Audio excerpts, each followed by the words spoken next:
Hi viewers, so welcome to Filmic time live. నేను విషయంతో so ఈ రోజు కమల్ హాసన్ గారి మణిరత్నం గారి వీళ్ళిద్దరు కాంబినేషన్లో వచ్చిన తగ్ లైఫ్ నేను ఇప్పుడే చూడడం జరిగింది అనమాట. మీ అందరికీ తెలుసు కదా.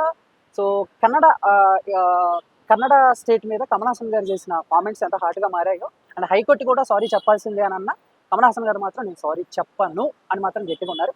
ఇలాంటి టైంలో తగ్ లైఫ్ అంటూ ఒక నాకైతే అనిపించిన ఒక రొటీన్ కథతో కమల్ హాసన్ గారు అయితే మన ముందుకు వచ్చేసారు.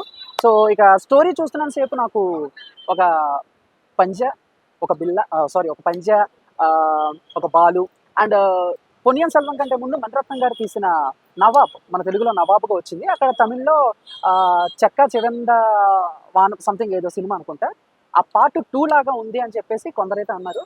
అఫ్కోర్స్ నాకు కొంచెం అక్కడక్కడ అలాగే అనిపించింది. అండ్ మణిరత్నం గారి డైరెక్షన్ గురించి కామెంట్ చేసే అంత అనుభవం కానీ వయసు కానీ నాకు లేదు. Is a legendary director, okay.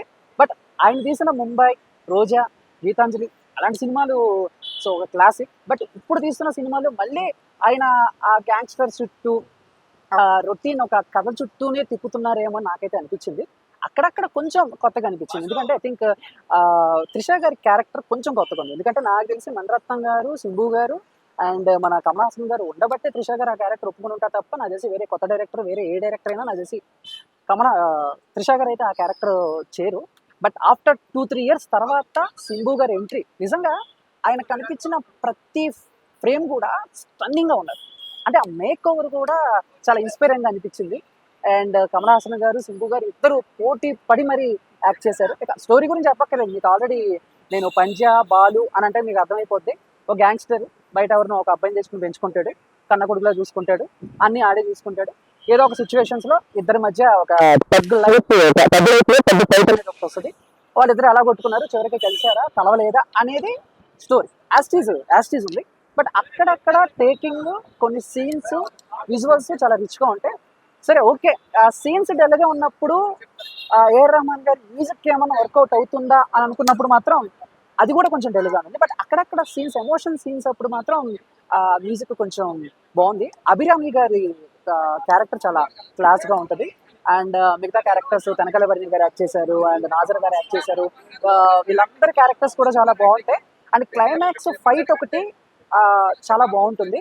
And interval backdrop లో ఇక నేనే రంగరాయ శక్తి వేల్ అని చెప్పేసి అండ్ మన సింబుని ఎలివేట్ చేసే ఆ సీన్ ఒకటి బాగుంటుంది.